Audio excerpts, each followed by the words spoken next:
Hi everyone, delonewolf here and welcome back to the Sunday recap, my weekly vlog where I talk a bit about my last week in games, and as always we'll start with EVE Online. And I would say that it's been a pretty good week in EVE Online, especially with the September release that brought the surprise new anomaly, the emerging conduit, to the game, like basically the highest tier anomaly I think that you can find in Highsec. Very rewarding at the moment, although I personally think that the activity will see lots of popularity, and as a result one of the features of the sandbox is that the more people do something, the more popular it becomes. Well, that is going to crash the prices of all of those rewards, and so I think it is basically going to align itself as the top tier anomaly for Highsec, but be just competitive with all the other easily accessible content in EVE Online, because it definitely is very easy, very low barrier to access these new Triglavian bits of content in the game. First of all, we had the scout patrols, which, as you've seen in my own videos,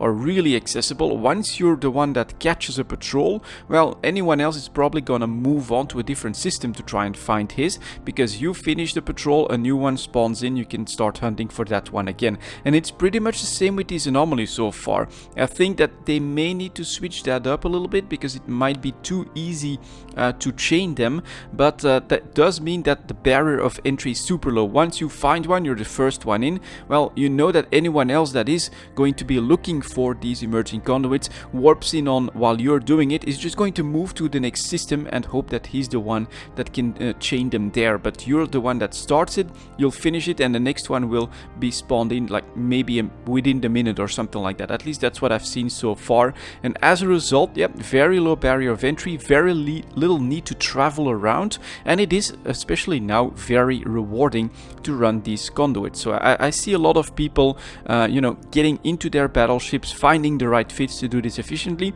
and really make that a part of their EVE Online experience, which I'm personally hoping is going to lower the amount of people that are exploring around for combat sites, and potentially I do see rewards go up in value there as a result. So we'll see how that works out, of course, in the upcoming weeks. I think I still want to fine-tune my praxis, perhaps find a more efficient battleship, though I'm not sure that the rattlesnake with the large drones is what you want in there.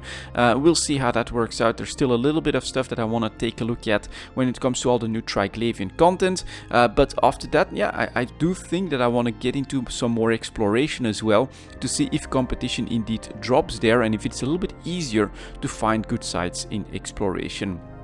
Of course, on the EVE development front, lots of stuff is happening as well. We have EVE Berlin that was going on this weekend, where CCP announced that they're ending the Nullsec blackout, and well, I should probably think about it a little bit more before I give my opinions. My very first reflex is that this is not entirely unexpected. CCP did give themselves an out when it comes to the Nullsec blackout, because they never said that it was going to last for a number of months, weeks or whatever, and they also didn't say that it was permanent. Basically the Concord storyline there gave them this option to say that, alright, it's fixed, we'll bring it back, and that is probably because the number of players in the game dropped far more than what they expected as a normal summer drop, and so they decide that they're gonna bring back local in 0-0 starting tomorrow normally. Very big turnaround, of course. We'll have to see if this means like an end to the Chaos era, or if this gives them breathing room to try some other stuff.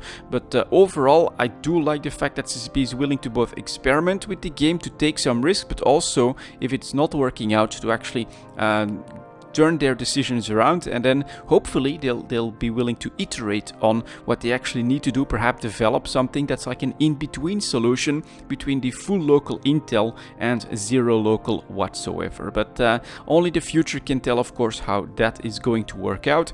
Next to all of that stuff with the Triglavians, I've also, of course, been keeping up with my PI, which, well, it is dropping in value significantly because apparently after the skilling spree in the summer that has kept activity somewhat higher than normally, now in September we do see a serious drop in demand, which I was expecting over the summer, and as a result lots of the PI goods are actually going very low. So I think right now it's mostly about stockpiling and keeping an eye on the market to sell at the right time. The blueprint copies on the other hand are doing very well. Those are selling at much higher prices than, let's say, 6 months ago. Especially the structured blueprints are going up in price substantially, 15-19 million sometimes for a blueprint copy. That's not researched at all. Pretty good stuff. And the Orca, of course, that BPC just keeps selling pretty decently stably. I would say 13 to 15 million is usually what I get for every one of them, and I make 4 a week, so that's some pretty good passive income that I'm enjoying at the moment as well. And well, for EVE Online I am of course looking forward to whatever CCP decides comes next for the game.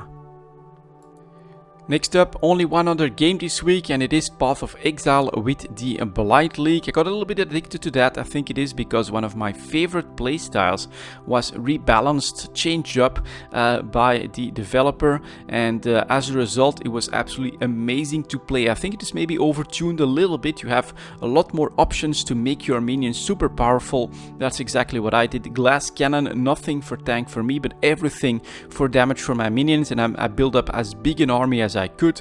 I've got specters, got zombies, got skeletons, got flaming little skulls, and all of them max damaged from my passive skill tree. And as a result, this is probably the most powerful character that I ended up with after doing the 10 acts, and also the easiest time going through the acts, although not deathless. So I'm playing on softcore, some bosses with set phases that occur after you hit them for a certain amount of HP that then, you know, become a bit of a challenge to have to tank through, are still a problem. Like the Brine King, he quite often gets me in his third phase, and it's the exact same thing here. We're sticking with tradition. I died on the Brine King in the third phase because I couldn't soak the damage that he does in that phase. But anything else, really, I just marched through that like it's absolutely nothing. Some of the bosses without phases just couldn't do anything. My minions just jumped on them, must have gotten some buffs or something like that,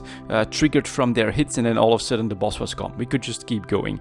It was pretty damn amazing. Having a good time farming through the maps as well, although here now of course the lack of tank is starting to be a problem from time to time. The wrong set of circumstances can mean instant death if you don't have the ability to tank them, of course. But absolutely amazing so far, that rework for the minion playstyle. Also in the Necromancer tree, completely different options. I think there's even a passive skill point now, not in the ascendancies but in the skill tree itself, that allows you to get a second golem out, for instance.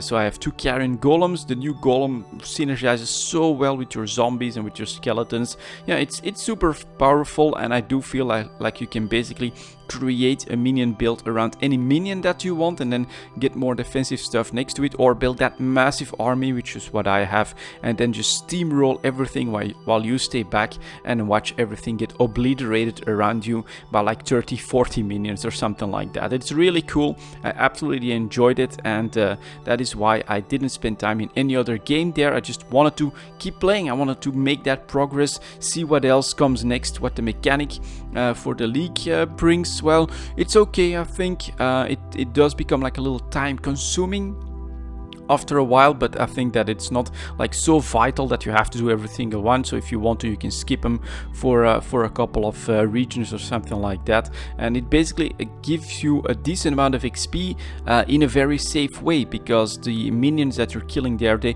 hardly ever attack you, and as a result that is a very easy way to stay ahead in levels and get easy XP without risking instant death from whatever the map might throw at you, for instance. So yeah, Path of Exile, the Blight League so far, I'm having a lot of fun. I'm not sure how much more time I want to spend in there. I think I'm like level 84 or 85, and it does become quite grindy and a little bit hard to get to those better maps that I need to keep the XP flowing. But yeah, basically the smoothest time that I've had so far getting to this part of the game, which is, I would say, end game, where you need specific items, you need to start to craft special things to keep up with everything, and it becomes quite a bit more grindy. But a very, very fun week so far in the Blight League in Path of Exile. And that was it. That was my last week in games. Thank you very much for watching, and I'll see you all next time.